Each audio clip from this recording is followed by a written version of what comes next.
Welcome back to Tales of Truth. I'm Dr. Angie, and this is my veterinary nurse, JoJo. And this is a place where we tell the truth about veterinary medicine. And today we're going to get slightly off topic, but not really. I want to talk about what might land well with some and not well with others. Dr. Angie, you own a small business. It's right now you and me. And we have dialogues about what it means to use our voices in this industry as a small business, in this political climate, in this social construct that we live in. And knowing that it could have some financial repercussions. And this is where I really admire you as a business owner. One of many places, but I admire this piece of your business ownership. And this last week, we're going to call this episode Hate Mail. This last week, you decided to be very open about an aspect of your life in a newsletter to our list. Do you want to say what you outed yourself about? Yes. Okay, so it's February 7th. We're recording this February 7th, 2025. And so when you listen to this episode, it might be years into the future, but we have this new administration and there's been a lot of censoring and censoring? That's just like erasure. So mild. Yeah, let's be honest. Yeah. Trans people, queer people, women, Black people, Hispanic, Latino. I mean, it goes on. I don't even know if we could cover. We should probably go. If you're not white and not Christian, you are being being asked to step aside and be forgotten. Is that a fair way to say it? That's the easier way. I think that's right. I don't want to miss anybody. So in response to that, I feel like the only thing I can do in my position is to just keep using my voice. And so I sent an email saying, hey, I'm part of the LGBTQ community. And so for every flag they take down in government buildings or wherever, let's put up another one. Mm-hmm. Let's stick up for trans people. I mean, let's just start sticking up for our fellow human beings. And so then we were talking about all the ways that this year is about telling the truth. Mm-hmm. And there's so much power in the truth and that it can be a rebellious act. It's the most rebellious act. It's the most rebellious act. And so we did some truth telling and, it was very much like, let's keep creating spaces, because what I worry about as a member of the LGBTQ community is that people are going to think that everyone just went away and we all got quiet. That gave me chills. Yeah. So we're not going to go away. We're not going to get quiet. It's too late. It's too late for any of that. But it's disappointing to a subset of people who may see you in a certain light, right? Like if I'm looking at you, I might think that you are just a privileged white woman and don't have any marginalized community part of you. Right. So this outing of yourself was a first that I've seen you do on this particular part of your life. Yes, I have never found it to be relevant. Mm-hmm. I mean, we always do stuff for pride, and we have, in our store, a cat person with a pride flag on it, for a t-shirt. So it's like, we've always been supportive of all things LGBTQ, but a little more covert though. Like someone has to find it. It's been a lot more covert. Absolutely. Mm-hmm. Yes. And so, this is the first time where I'm like, this is me. This is what I'm doing. And I think I was scared for you because I had judgment of certainly this is not going to be received well. We need to talk about the possibility that we may lose paying customers, and that's really important right now, to have. Yeah.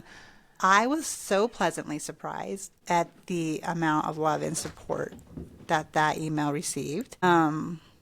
I wonder how it felt for you. Yeah, no, it felt good. I think it's so funny as a woman in my 40s I think, well, all the work that my mother's and grandmother's generation has done is coming undone. And it doesn't feel like an option to not keep moving forward. Like we can't just stand still. And so it felt really important to use my voice and to say it bravely, whether it cost me money or it cost me subscribers. It feels really important because at the end of the day, I can't look at my community, my children, my neighbors and say, I'm sorry, I didn't do anything. I could have done something. And so I feel like it was important. And and you have 2 girls who are watching you. I have 2 girls that are watching me, and it feels really important that they see their mother being who she authentically is,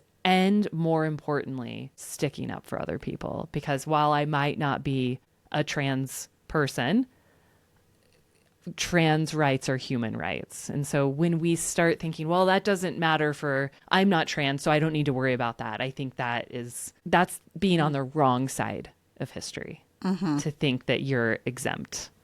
For sure. Yeah. It's interesting because we started this conversation and I'm like, I want to talk about the hate mail, right? Like, because we did receive, one was like questionable. I'm like, I'm not sure if you are suggesting that you're angry or not. The other one was so clear that they were going to spend the time telling you where you belong and what's wrong with trans people. And when I was reading that, I felt a lot of sadness for the person who wrote it because I thought, what a limiting belief and what it must feel like to be so scared of people in the world. Like to really believe, I mean, I had it sitting in front of me that the drag queen story hours are molesting your children. Like that's in this email, right? Right. And so I felt really sad for this person and people like them that are moving through the world scared of other people and the way that, and as you were talking, I'm like, you know what? None of that's important. Like the important piece is that there are people using their voice in a positive manner. There are allies. There are people willing to put their business on the line. Like bigger business, Ben & Jerry's is killing it right now, right? Like Totally. we're not going to be silent. We're very vocal. And I think the piece, as we were talking just now, that felt so good inside of me, instead of like, I'm like, you know what? I can put the email to the side. It doesn't really matter. And I will say Dr. Angie responded to that email with so much love. I'm so glad she got to her inbox before me, which you can talk to that. But the piece was the more, like, I want to know where the companies stand that I'm soliciting, so I want to know if it's a small business and they are on the side that I'm on, and I want to put my money there. And so while it may shed some people who are like, I'm not giving you any more business, I hope that like attracts like. Like that's what I started to feel. I had this moment just in this podcast of like hope of like attracts like. Like the right people will find us and we will find the right people. Absolutely. And I hope that email reached someone in the community that thought, oh, okay, someone else is saying it. Like, we're not all going to be afraid to speak about who we are and claim our identity. And so that felt really important. And yeah, that the woman that emailed us, and she just cited so many, first of all, incorrect kind of propaganda where you're like, oh, where did you hear that from? That's not actually. Somebody sold that to her and she bought it. She was talking about pride parades where people were naked, which I do think sometimes there is nudity. Yeah, but no, it was the line after that. The naked homosexuals are chanting, "We're coming for your children." I've memorized this email now. And that's absolutely not happening. And so I think that's, I got to listen to her. Basically, she just told me I was was it burn in fiery lakes or? I don't know. I grew up learning that I was going to burn there. So I've just resided that's my afterlife. So that part probably I just skimmed over. I'm like, oh yeah, see you there. And so I just responded to her because the point of my email was to tell everyone, like, you are welcome here. Like, get in Everyone. here. Everyone's welcome here. And so I just responded to her and I just said, I want you to know that you're welcome here. And maybe I said sending love. I don't know I think it was just like 2 sentences. Yeah, I don't know. It was, you're welcome. It was 2 sentences, which was appropriate.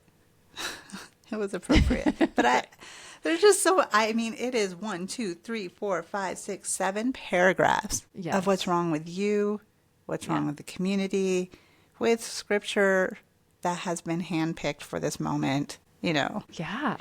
So I just think that we all need like a collective breath, that there are more people that believe this. And I feel very sad for those in the LGBTQ community or other marginalized communities where this is right in their face. Yeah. You know, where they are not safe to be open. I'm teary, so maybe you should talk. I feel it's a hard time right now. It's a really hard time because voices like hers are given a national platform and are being expressed in executive orders and attempted passing of legislation and, you know, what's happening with the military where, you know, with trans people and then even, you know, some military, I can't remember what it was, but there was a military educational institution that like they couldn't have any clubs that had anything to do with women or Asian or like there was all these kind of like band clubs and it's just so sad. It is so sad. Yeah. I think that is it. Like underneath my anger is the sadness that there are people moving through the world who really believe this enough that they needed to respond with 7 paragraphs. You know, right? I think, and I think I wanted to protect you from even seeing it. Mm-hmm. But I think somehow I'm more emotional about it than you are. But I think it translates to other things, right? Like I have an Asian child who came home, you know, that he's adopted, and he's like, somebody called me a chink. Yeah, and I'm like, which I don't know if I was allowed to say that on a podcast, but that was the word he received. So I think it's just seeing where it's infiltrating and having impact on people that I care about and the people I don't know yet that I do care about. And just, I feel really proud to be here and being able to use our voice because somebody might be listening being like, what does this have to do with veterinary medicine? And in some sense, it has everything to do with veterinary medicine because it's us putting one foot in front of the other every day to serve everyone. Absolutely. Yes. And for every voice like hers that they're writing the paragraphs of hate, like I do think that there are more voices that aren't. So but I don't know if that's because we live in but I guess our newsletter list is national. It's national. Yeah. I think, yes. And we live, I mean, in the Denver metro and then even more so in Boulder County. Like, obviously, we're a very liberal area. But I think overall, most Americans are not against trans people. Mm-hmm. Most Americans are not against LG, you know. I don't think that that's the majority. No. And maybe that's what I have to believe every day to roll out of bed. That the LGBTQ, you know, population is under that much scrutiny. I think it's just a minority that got into power because throughout my life, throughout my 43 years, I have only ever seen it be easier and easier and easier. And not that it's ever been easy, but like think about where we came from in the 80s with the AIDS epidemic and, you know, the like how closeted everything is to now, like, you know, last year I could get Pride stuff at Target. I have Pride stuff like, from Target, but damn you, Target, for taking away your DEI. Right. I would love to talk about DEI. Let's talk about DEI. And I think this is something that people aren't going to understand that are against DEI, because I actually don't understand why anyone would ever be against DEI, because this idea that people that aren't qualified are being hired because of DEI, but that's not what DEI is about. But so veterinarians, this is like kind of a little tangent, but veterinarians are almost all women. There are very few male veterinarians. I was thinking about that this morning. I'm like, how many I had one practice I worked at that had male veterinarians. The rest have been female. Yeah. Like if I ever come across a man in, like when I walk into a clinic and there's a man there, I'm like, whoa, there's a man here. Especially like at the nurse level too.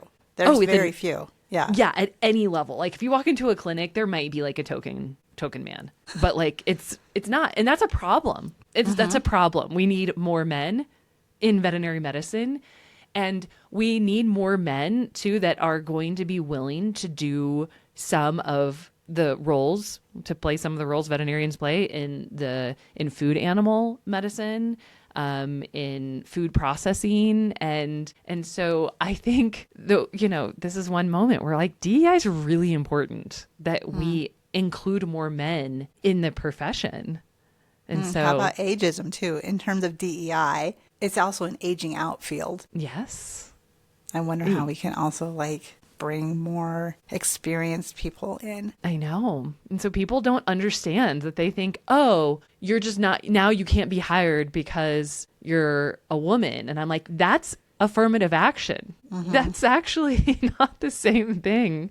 And so I think that, and I, of course, totally support affirmative action, because I think at some point we have to take responsibility for the system we created. That's all affirmative action is to me, is just taking responsibility.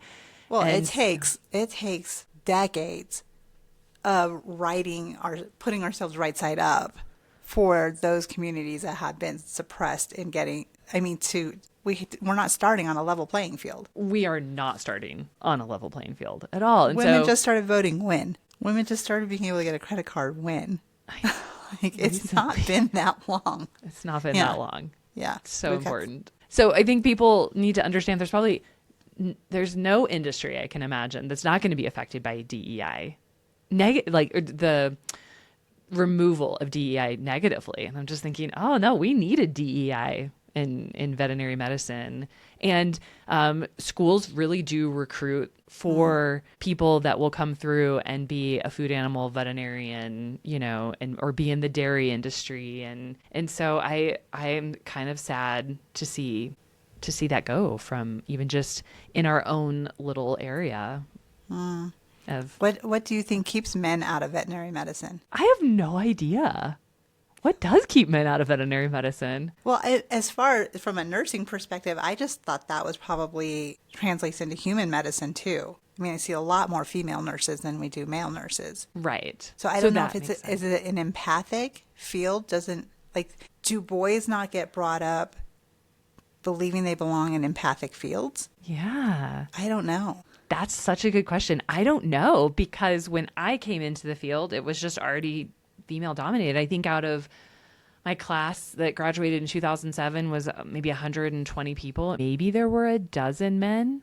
So it was already a sorority.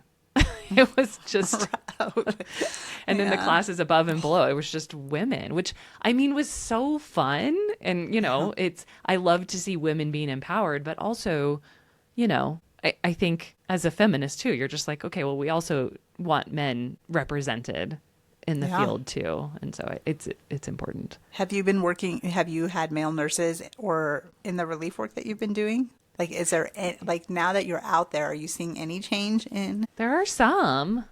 Yeah. Let's say since probably in the last 30 shifts, I've seen maybe 3 or 4. So still not very, very common, but it's important. We need them too. Interesting. Yeah. Not often that you hear females say, bring on the men. It's usually where are the females in leadership? Right. That is typically the question. Yes. But females are running veterinary medicine. And I think one thing that you and I, when all the DEI was getting rolled back, the first thing I thought of was okay, well, how can we support DEI? I'm like, what's my DEI policy of the team of 2? I know. I'm like, well, we are female owned. We do have we have 50% in the LGBTQ community. And I can't really, I'm old. So, we can check that box too. No. But that's a challenge. Well, then I thought about okay, well, how, what could we do from an accessibility standpoint, or how can we be more inclusive in who we're serving? And so it's something we actually think about anyway. We've thought about this for years of how can we? Yeah, I think we more diverse? we try to approach this business as responsibly as possible from our what kind of economic impact, what kind of, ecological impact, I think we're asking those root questions. If you want to talk about root causes, I think that's what we exist for. Yes. But it's not like we can just add staff just to make it more. We can't, but I'm like, okay, how do we serve people with, more equity? And, it's hard because we are small and we're very niche, but I think it's something that we should continue to explore. And at every moment we could be more inclusive. We should choose that. We should end on that. Every moment that we can be more inclusive, we should choose that. No matter how big or small it seems, because we feel so small. We're just like this little team. It's like, well, what can we do? But I think every little bit counts. So sending that email was a moment that we created space. And I had a thought that I will present offline.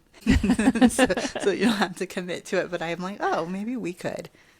Done again. Like, I just leave it there. But more inclusivity. More inclusivity. We would love to hear from you. We would love to hear your thoughts, good or bad, about this episode. It's okay to leave a negative comment. It still gets us positive effects in the algorithm. So I welcome your hate. I will give it a heart. Love you so much. And don't let it find me first. No, I won't let JoJo see any of the comments, but feel free to leave them because it does really help the algorithm. So. And go spread some love. Go spread some love. See you later.